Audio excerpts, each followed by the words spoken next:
우리 하나님 말씀 함께 봅니다. 하나님 말씀은 창세기 43장 1절에서 15절까지입니다.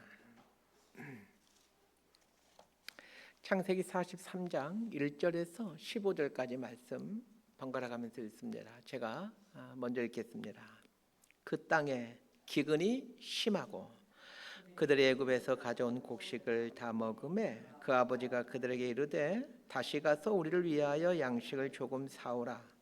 유다가 아버지에게 말하여 이르되 그 사람이 우리에게 엄히 경고하여 이르되 너희 아우가 너희와 함께 오지 아니하면 너희가 내 얼굴을 보지 못하리라 하였으니 아버지께서 우리 아우를 우리와 함께 보내시면 우리가 내려가서 아버지를 위하여 양식을 사려니와 아버지께서 만일 그를 보내지 아니하시면 우리는 내려가지 아니하리니 그 사람이 우리에게 말하기를 너희 아우가 너희와 함께 오지 아니하면 너희가 내 얼굴을 보지 못하리라 하였음이니이다. 이스라엘이 이르되 너희가 어찌하여 너희에게 또 다른 아우가 있다고 그 사람에게 말하여 나를 괴롭게 하였느냐. 그들이 이르되 그 사람이 우리와 우리의 친족에 대하여 자세히 질문하여 이르기를 너희 아버지가 아직 살아계시느냐 너희에게 아우가 있느냐 하기로 그 묻는 말에 따라 그에게 대답한 것이니 그가 너희 아우를 데리고 내려오라 할 줄을 우리가 어찌 알았으리까. 유다가 그의 아버지 이스라엘에게 이르되 저 아이를 나와 함께 보내시면 우리가 곧 가리니 그러면 우리와 아버지와 우리 어린 아이들이 다 살고 죽지 아니하리이다. 내가 그를 위하여 담보가 되오리니 아버지께서 내 손에서 그를 찾으소서. 내가 만일 그를 아버지께 데려다가 아버지 앞에 두지 아니하면 내가 영원히 죄를 지리이다. 우리가 지체하지 아니하였더라면 벌써 2번 갔다 왔으리이다. 그들의 아버지 이스라엘이 그들에게 이르되 그러할진대 이렇게 하라. 너희는 이 땅의 아름다운 소산을 그릇에 담아 가지고 내려가서 그 사람에게 예물로 드릴지니 곧 유향 조금과 꿀 조금과 향품과 몰약과 유향나무 열매와 감복숭아이니라. 너희 손에 갑절의 돈을 가지고 너희 자루 아기에 도로 넣어 있던 그 돈을 다시 가지고 가라. 혹 잘못이 있었을까 두렵도다. 내 아우도 데리고 떠나 다시 그 사람에게로 가라. 전능하신 하나님께서 그 사람 앞에서 너희에게 은혜를 베푸사 그 사람으로 너희 다른 형제와 베냐민을 돌려보내게 하시기를 원하노라. 내가 자식을 잃게 되면 이르리로다. 15절 함께 읽습니다. 그 형제들이 예물을 마련하고 갑절의 돈을 자기들의 손에 가지고 베냐민을 데리고 애굽에 내려가서 요셉 앞에 서니라. 아멘. 애국과 가나안 지역에 임한 이 7년간의 대흉년은 야곱네 집안에도 큰 위기가 되었습니다. 7년 동안의 기나긴 흉년을 이겨낼 그런 장사는 없습니다. 야곱의 삶에 몇 번의 큰 위기가 있었죠. 젊었을 때 아버지와 형을 피해 하란으로 도망갈 때, 그리고 하란에서 도망 나와 외삼촌 라반으로부터 추격당하게 될 때, 그리고 형 에서가 군대를 이끌고 야곱에게로 오게 될 때, 그리고 야곱의 아들인 시몬과 레이가 세겜 족속을 전멸시킬 때, 그리고 요즘 우리가 다루고 있는 대흉년이 있던 때가 야곱의 삶에 있었던 큰 위기들이라고 할 수 있습니다. 사실 야곱은 그동안 죽을 위험을 몇 번이나 이겨냈습니다. 그때마다 어김없이 하나님께서 개입해 주셨죠. 형을 피해 하란으로 도망하는 중에는 베델에서 돌베개를 베고 잠을 자게 되는데 하나님께서 나타나셔서 반드시 야곱과 함께 하겠다라는 약속을 해 주십니다. 하란에서 도망칠 때는 외삼촌 라반이 추격하자 하나님께서 외삼촌 라반에게 꿈에 나타나서 야곱 건들면 가만히 두지 않는다. 협박함을 위기에서 건져내 주십니다. 형 에서가 군대를 이끌고 야곱을 죽이러 올 때는 야곱의 환도뼈를 부러뜨림으로 에서로 하여금 긍일의 마음을 품게 하여 위기에서 건져내 주십니다. 야곱의 아들 시몬과 레이가 세겜 족속을 진멸시킬 때는 하나님께서 베델로 가라라는 말씀을 해주심으로 위기에서 건져내 주십니다. 위기 때마다 하나님의 은혜와 도우심이 있었지만 막상 또 어려움이 생기게 되면 지난날에 하나님의 일하심과 도우심을 잊어버린다는 게 우리들의 문제입니다. 그때는 그때고 지금은 또 지금이지. 이것이 우리들의 신앙의 현주소이죠. 오늘 본문을 통해서 야곱과 야곱의 가족들이 그들 앞에 닥친 이 크나큰 위기를 어떻게 극복해 나가는지를 잘 보시기를 바랍니다. 자, 1절과 2절 말씀을 함께 보도록 하겠습니다. 시작. 그 땅에 기근이 심하고 그들이 애굽에서 가져온 곡식을 다 먹음에 그 아버지가 그들에게 이르되 다시 가서 우리를 위하여 양식을 조금 사오라. 애굽과 가나안 지역에 임한 대흉년으로 인해 야곱의 아들들은 양식을 구하고자 애굽에 내려갑니다.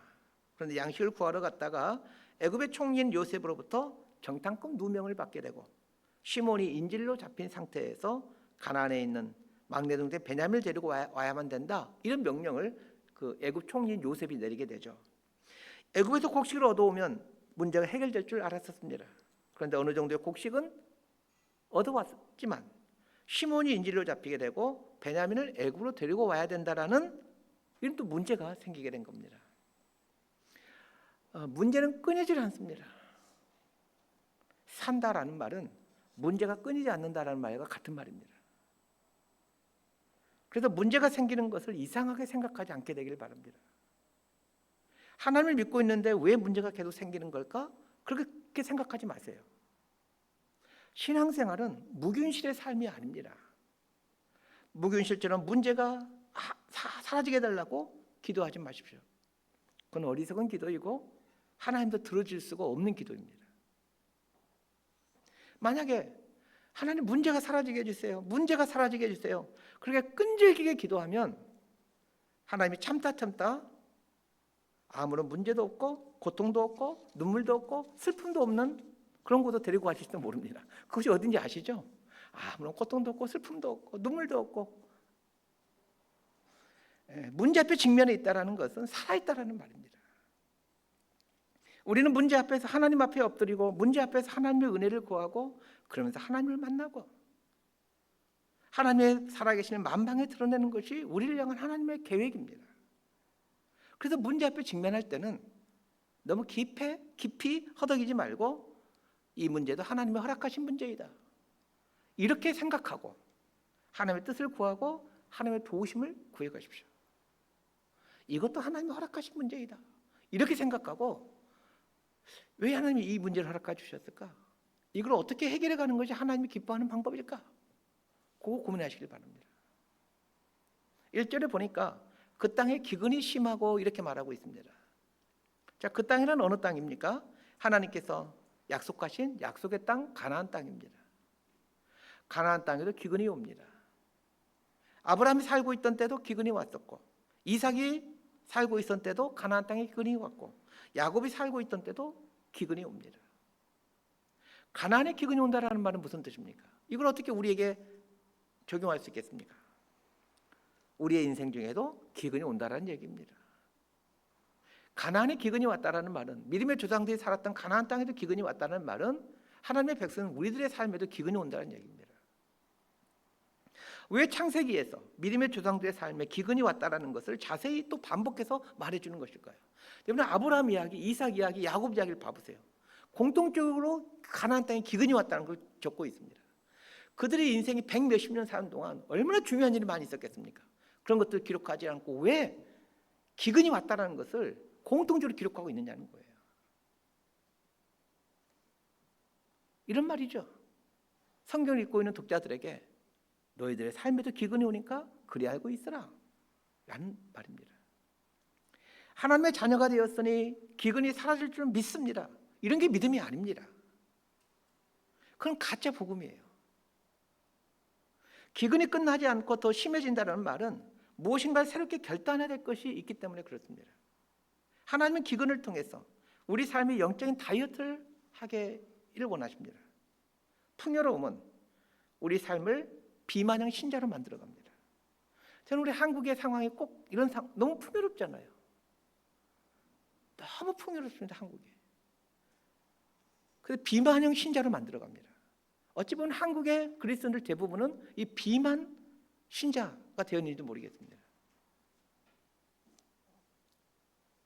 그래서 하나님은 이걸 고치기 위해서 기근을 주십니다. 우리가 충분히 다이어트해서 영적인 고지혈과 콜레스테롤이 낮춰지고 영적인 혈당이 낮춰지게 되면 그제서 기근을 거두어 가십니다.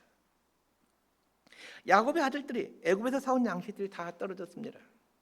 그럼에도 기근은 그칠 기미를 보이지 않습니다. 이때 야곱이 아들들에게 애굽에 가서 양식을 사오라고 말합니다. 자, 그런데 진작 애굽에 가서 양식을 사오고 싶어도 그렇게 하지 못했던 이유가 무엇입니까? 애굽에 갈 때 반드시 베냐민을 데리고 가야 되기 때문에 지금까지 망설이고 주저하고 있었던 것입니다. 애굽의 총리가 분명하게 말했죠.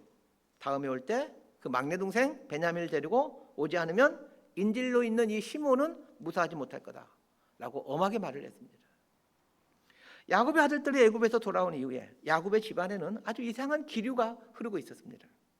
어느 누구도 애굽에 가자라는 말을 못하는 겁니다. 지금 기근 상황이기 때문에 양식은 떨어져 가고 있는 상황이에요. 그럼 빨리 애굽에 가서 양식을 구해와야 되는데 이 말을 어느 누구도 못하는 거예요. 왜 그렇습니까? 베냐민을 데리고 가야 되기 때문에 그렇습니다. 그래서 양식이 떨어질 때까지 기다리고 있는 것입니다. 야곱도 마찬가지였고 야곱의 아들들도 마찬가지였습니다. 하염없이 기다리는 겁니다. 시간이 지나면 어떻게 되겠지 생각하고 있는 거죠. 그러나 시간이 지나면 해결이 되는 문제가 있는가 하면 시간이 지날수록 더 복잡해지는 문제가 있습니다.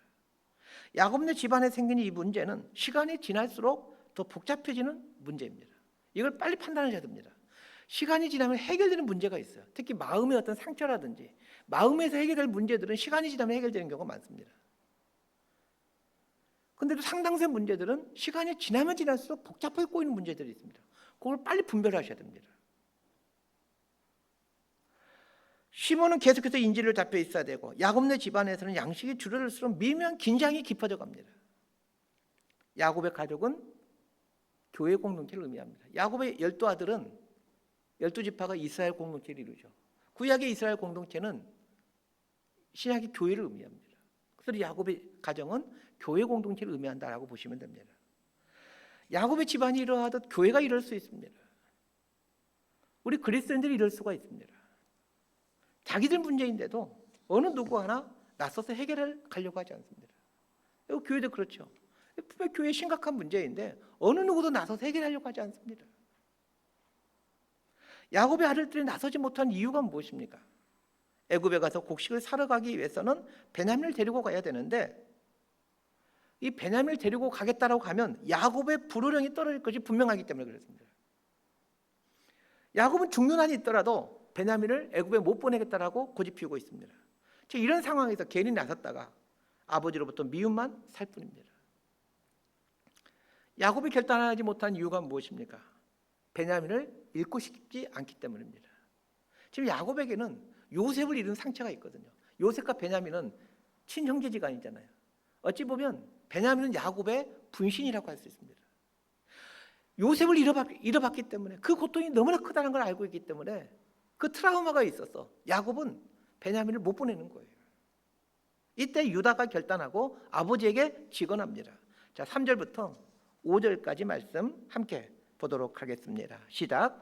유다가 아버지에게 말하여 이르되 그 사람이 우리에게 엄히 경고하여 이르되 너희 아우가 너희와 함께 오지 아니하면 너희가 내 얼굴을 보지 못하리라 하였으니 아버지께서 우리 아우를 우리와 함께 보내시면 우리가 내려가서 아버지를 위하여 양식을 사려니와 아버지께서 만일 그를 보내지 아니하시면 우리는 내려가지 아니하리니 그 사람이 우리에게 말하기를 너희 아우가 너희와 함께 오지 아니하면 너희가 내 얼굴을 보지 못하리라 하였음이니라. 유다가 아버지에게 하는 말은 그동안 쉬쉬하고 있었던 아주 뜨거운 감자였습니다. 아버지, 양식을 사오기 위해서는 반드시 베냐민을 데리고 가야만 됩니다. 만약 아버지께서 베냐민을 주지 않겠다라고 하면 애굽 갈 수 없습니다. 이렇게 분명하게 말을 합니다. 유다가 한 말은 야곱에게는 아주 날카로운 비수와 같은 말이지만 그러나 반드시 해야만 하는 말이었습니다. 그것이 해결책이기 때문입니다. 종종 해결책은 상대방에게 비수가 되곤 합니다. 그래서 해결책을 알고 있지만 이게 상대방에게 비수가 되기 때문에 쉽게 말하지 못하는 거죠. 오늘 본문을 보면서 아주 큰 그림을 볼 줄 알아야 합니다. 오늘 본문은 야곱과 유다의 대화가 대부분입니다. 야곱네 가정에 생긴 이 어려운 이 문제를 해결하는데 가장 좋은 방법은 야곱 스스로가 결단하는 겁니다. 야곱의 가장이잖아요. 그러나 야곱에게는 이런 영적인 결단력이 부족합니다. 그럼 누군가가 도와줘야 되는데 그 역할을 자식들이 해줘야 합니다. 지금 이 상황에서 야곱에게 결단할 수 있도록 자극을 주고 도전을 줘야 될 사람은 당연히 큰아들 르벤입니다. 장자이죠, 르벤이. 장자는 모든 형제들 대표해서 아버지에게 말할 책임이 있는 사람입니다. 그러나 르벤은 이 일에 쏙 빠져 있습니다. 왜 그럴까요? 이 책임을 지고 싶지 않다는 것입니다. 르벤은 장자였지만 이 거북스러운 이 책임을 난 지고 싶지 않다. 이렇게 하고 쏙 빠지는 것입니다. 괜히 말했다가는 아버지에게 미움을 당할 것이 너무 뻔하기 때문입니다. 장자가 일을 하지 않으면 둘째가 해야 됩니다. 그런데 둘째가 누구입니까? 시몬이죠. 시몬은 애굽에 인질로 잡혀 있기에 이 문제를 해결할 수 있는 상황이 아닙니다. 자, 그러면 셋째가 나서야죠. 셋째가 누구입니까? 레이입니다. 그런데 레이도 나서지 않습니다. 레이는 자신이 나서지 않는 충분한 핑계를 갖고 있습니다. 르벤 형이 가만히 있는데 왜 내가 해야 해? 이때 네 번째 아들인 유다가 나서는 것입니다. 우리는 유다가 이 문제를 해결함에 있어서 장자 역할을 하고 있다는 것을 아주 관심을 갖고 보아야 합니다. 왜냐하면 유다가 장차 차지하게 될 위치 때문에 그렇습니다. 유다에게서 다윗 왕이 나오고 예수 그리스도가 탄생하게 됩니다. 창세기 49장에 보게 되면 야곱이 죽어가면서 12아들을 축복하죠. 이걸 통상 야곱의 축복이라고 하는데, 자, 12아들 중에 가장 큰 축복을 받은 아들이 유다입니다. 창세기 49장 한번 읽어보세요. 가장 큰 축복을 받은 아들이 유다이고, 제가 봤을 때 두 번째 큰 축복을 받은 사람이 이제 요셉입니다. 자, 그런데 자, 유다의 인생을 한번 잘 생각해 봅시다. 창세기 38장 얼마 전에 배웠었는데, 그 38장 새벽 예배 때 설교 들으신 분은 기억할 겁니다. 우리 창세기 38장은 유다에 대한 이야기만 기록되어 있는 이야기입니다. 창세기 38장은 이제 어떤 이야기냐면 유다가 형제들을 떠나서 아버지 집을 떠납니다. 그래서 아둘람 사람 히라와 가까이 지내게 되죠. 그러면서 가나안 사람 수아라 하는 자의 딸을 보고는 그 수아의 딸과 동침하고 아들을 낳습니다. 결혼한 것도 아니고 일단 동침부터 한 겁니다. 거기서 끝나질 않습니다. 장자 유다의 장자가 엘인데 엘을 위하여 다말이라는 며느리를 들이죠. 그런데 아들 엘이 죽게 되고, 그리고 또 그 관련해 둘째 아들도 또 다말에게 들여보냈는데 둘째 아들도 하나님 앞에 악을 저질러서 죽게 되고 맙니다. 그래서 결국에는 어떻게 됩니까? 다말과 유다가 성적인 관계를 갖게 됩니다. 자기 며느리인지도 모르고 물론 이런 성적인 관계를 갖죠. 창세기 38장 전체에서 계속해서 말해주고 있는 것은 유다가 얼마나 타락했는가입니다. 이렇게 타락했다는 거예요. 아버지 집 야곱의 집에서 떠나더니, 즉 교회 공동체에 떠나더니 이렇게 타락한 삶을 살고 있던 사람이 유다였다는 것을 말해주는 게 창세기 38장의 이야기입니다. 자, 그런데 오늘 본문에서 이 유다가 야곱 네 가정에 생긴 이 문제를 해결하는데 장자 역할을 하고 있다는 거예요.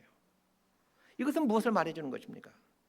비록 유다가 한때 방황하고 신앙에서 떠난 삶을 살았지만 결국은 회개하고 돌아왔다는 것을 말해줍니다. 이걸 보여주는 것이 이방인들 사이에서 살다가 지금 아버지 집에 들어와 있는 것입니다. 그런 면에서 유다는 누가복음 15장에 등장하는 그 탕자 있죠. 집 나간 둘째 아들과 아주 비슷합니다. 그러나 중요한 것은 이제 그가 회개하고 돌아왔다는 거예요. 비록 그가 집을 떠났지만, 아버지 집을 떠났지만, 타락하고 방탕한 삶을 살았지만 결국은 아버지 집에 돌아왔다는 거예요. 그리고는 르벤을 대신해서 영적인 장자 역할을 하고 있다는 거예요. 나중에 또 조만간 배우겠지만 애굽으로 가가지고 그 요셉이 이제 베냐민을 자기 종을 삼으려고 하죠. 베냐민의 자루에다 돈을 집어넣고 베냐민이 훔쳐갔다라고 이제 모함을 하게 될 때, 그때 유다가 앞에 나서가지고 베냐민 대신 내가 당신의 종이 되겠습니다 하고 나섭니다. 그때 어떻게 합니까? 요셉이 눈물을 터뜨리면서 형님들이요, 내가 요셉입니다. 자신의 신분을 밝히게 됩니다. 이렇게 유다가 영적인 장자 역할을 하고 있더라는 거예요. 그러니까 유다가 그런 축복을 받게 되는 거예요. 여러분 꼭 잊지 마십시오. 영적인 장자 역할을 자초하시길 바랍니다. 그래야 복이 흐르게 되죠. 자, 11절에서 15절까지 말씀 우리 함께 보도록 하겠습니다. 11절에서 15절입니다. 시작. 그들의 아버지 이스라엘이 그들에게 이르되 그러할진대 이렇게 하라. 너희는 이 땅의 아름다운 소산을 그릇에 담아가지고 내려가서 그 사람에게 예물로 드릴지니 곧 유황 조금과 꿀 조금과 향품과 몰약과 유황나무 열매와 감복숭아니라. 너희 손에 갑절의 돈을 가지고 너희 자루 아기의 도로 넣어져 있던 그 돈을 다시 가지고 가라. 혹 잘못이 있었을까 두렵도다. 내 아우도 데리고 떠나 다시 그 사람에게로 가라. 전능하신 하나님께서 그 사람 앞에서 너희에게 은혜를 베푸사 그 사람으로 너희 다른 형제와 베냐민을 돌려보내게 하시기를 원하노라. 내가 자식을 잃게 되면 이르리로다. 그 형제들이 예물을 마련하고 갑절의 돈을 자기들의 손에 가지고 베냐민을 데리고 애굽에 내려가서 요셉 앞에 서니라. 야곱이 위대한 결단을 합니다. 야곱의 이 결단은 단순히 먹고 살기 위해서 베냐민을 보내는 그런 성질의 결단을 뛰어넘습니다. 요셉의 피 묻은 채색옷을 본 이후부터 지금까지 좌절하고 있었던 그 야곱의 그 무너진 신앙에 대해 야곱이 다시 일어서겠다라는 결단입니다. 하나님을 향하여 그 거룩한 모험을 하겠다라는 결단입니다. 전 여러분들에게 야곱이 행했던 이 위대한 결단이 있게 되기를 바랍니다. 오랫동안 죽어 있었던 하나님을 향한 그 열정이 다시 살아나고 하나님을 향한 거룩한 모험을 할 수 있게 되기를 바랍니다. 모험을 한다라는 것은 하나님의 은혜의 손에 내 자신을 의탁한다라는 말입니다. 그래서 모험을 하게 되면, 결단을 하게 되면 믿음이 좋아집니다. 여러분, 왜 우리가 믿음이 잘 성장하지 않는 줄 아세요? 모험하지 않습니다. 언제 믿음이 좋아질까요? 모험을 하면 믿음이 좋아집니다. 진짜 믿음이 좋아집니다. 갈 바를 알지 못하고 길을 떠나면 매 순간마다 하나님의 얼굴을 구하게 되고 하나님의 은혜의 손을 구하게 됩니다. 왜 하나님께서 아브라함을 갈대아 우리에 살던 아브라함을 떠나게 했을까요? 갈 바를 알지 못하고 왜 하나님께서 내가 너에게 지시한 땅으로 가라. 여러분, 떠나게 되면 믿음이 좋아진다니까요. 그렇게 해서 아브라함의 믿음이 계속 정말로 성장하지 않습니까?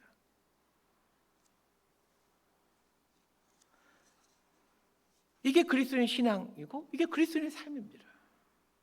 야곱이 베냐민을 내어주면서 전능하신 하나님께서 너희에게 은혜를 베풀어 주실 것이다 라고 말함으로 하나님의 손에 베냐민을 내어 맡깁니다.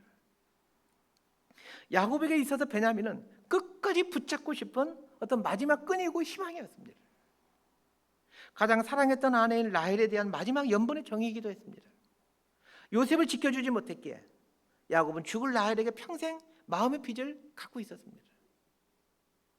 그래서 더더욱 이 베냐민을 붙잡고 있었던 것입니다. 그런데 그것까지도 하나님은 내려놓기를 원하십니다. 여러분에게 있어서 베냐민은 무엇입니까? 하나님은 이 베냐민을 내려놓기를 원하고 계십니다. 베냐민을 내려놓을 때 그때 여러분 믿음이 성장하게 됩니다. 야곱이 내가 자식을 잃게 되면 이르리라 결단을 내립니다. 자신의 손에 쥐고 있었던 이 베냐민을 하나님의 품으로 이양하는 순간입니다. 야곱이 베냐민을 자신의 손에서 하나님의 손으로 이양하자 요셉을 만난 축복이 있게 되는 겁니다. 그것도 애굽의 총리가 되어 있는 요셉을 만나게 됩니다. 만약에 야곱이 그냥 가정해 보는 거예요. 야곱이 끝내 이 베냐민을 붙들고 있었다면 어떻게 됐을까요? 야곱과 야곱의 가정은 가나안 땅에서 굶어 죽더라. 여기서 성경이 끝나게 됩니다. 그리고 출애굽부터 시작되는 성경의 그 위대한 구원의 이야기는 전혀 다른 사람들의 이야기로 채워져 가게 됩니다. 그래서 이 베냐민을 하나님 품으로 이양하는 게 그래서 중요한 겁니다. 중요하기 때문에 이 이야기를 성경에 기록하는 거예요. 말씀 정리합니다. 가나안에도 기근은 옵니다. 우리들의 삶에도 기근은 옵니다. 기근이 오는 이유는 영적인 다이어트를 하라는 사인입니다. 그런데 다이어트를 했음에도 불구하고 기근이 심해지는 것은 위대한 결단을 하라는 하나님의 사인입니다. 또 하나 기억해야 될 것이 있습니다. 우리의 과거는 중요하지 않다는 것입니다. 유다 지파가 축복받게 된 것은 유다의 과거가 신앙적으로 화려했기 때문이 아니었습니다. 야곱의 12명의 아들들 중에 가장 타락한, 가장 문제 많은 사람이 유다였습니다. 그 부모의 속을 가장 썩힌 아들이 이 유다예요. 그런데 결국 유다가 가장 많은 복을 받지 않습니까? 창세기 49장에서 야곱의 축복을 보게 되면 유다가 감당할 수 없는 복을 받게 됩니다. 왜 그럴까요? 그거 돌아왔기 때문입니다. 그리고는 하나님께 돌아와서 자신에게 주어진 자리에서 책임 있는 삶을 살려고 했기 때문입니다. 내가 책임져야 되겠다. 이게 영적인 장자예요. 장자는 책임지는 자이지 않습니까? 내가 책임지겠습니다. 그리고 장자가 되어가지고 아버지 야곱을 설득해가는 거예요. 오늘 우리가 하나님 앞에서 책임 있는 자로 살기를 결단한다면 우리의 삶은 쓰임받는 삶이 됩니다. 그리고 많은 복을 누리게 됩니다. 여러분 교회 공동체에서 섬기면서 그렇게 하세요. 내가 책임지겠다는 생각을 가지고 교회를 섬기시길 바랍니다. 그게 영적인 장자라니까요. 마지막으로 기억할 것은 우리가 붙들고 있는 이 베냐민을 내려놓는 것입니다. 우리가 내려놔야 될 베냐민은 과거에 있었던 아픔들과 연관되어 있는 경우가 많습니다. 가난의 아픔을 겪은 사람은 돈이 베냐민이 될 겁니다. 자리의 아픔을 겪은 사람은 자리가 베냐민이 될 겁니다. 잃어버린 경험이 있게 남아있는 그 마지막 하나 그걸 붙들기 위해 꼭 움켜잡고 싶은 그것이 내가 오늘 내려놓아야 될 베냐민입니다. 이 베냐민을 놓지 않으면 요셉을 만나는 축복이 없습니다. 우리를 향한 하나님의 결론은 구원이고 은총이고 축복입니다. 하나님을 신뢰하십시오. 그리고 하나님을 신뢰함으로 그 위대한 모험을 감행하십시오. 그래 하나님께서 여러분을 통하여 그분의 전능하심과 그분의 크심이 나타나도록 하십시오. 이렇게 살아가는 사람이 그리스도인 아니겠습니까? 이런 온전한 그리스도인으로 살아가는 저와 여러분 모두가 되기를 진심으로 소망하고 축복합니다. 기도하겠습니다. 하나님 아버지, 하나님을 향하여 책임 있는 삶을 살게 하시고 더 나아가 믿음의 결단을 행하는 삶을 살아갈 수 있도록 우리 삶을 붙들어 주옵소서. 안주하는 삶 살지 않게 하시고 하나님께서 예비하신 그 넓은 땅으로 믿음의 모험을 감행하는 그런 용기 있는 그리스도인들이 되게 하여 주옵소서. 주춤해 있던 신앙에서 다시 일어서게 하시고 하나님을 향하여 꿈을 꾸게 하시고 하나님이 하실 일을 기대하는 믿음의 사람들이 되게 하여 주옵소서. 예수님 이름으로 기도드리옵나이다.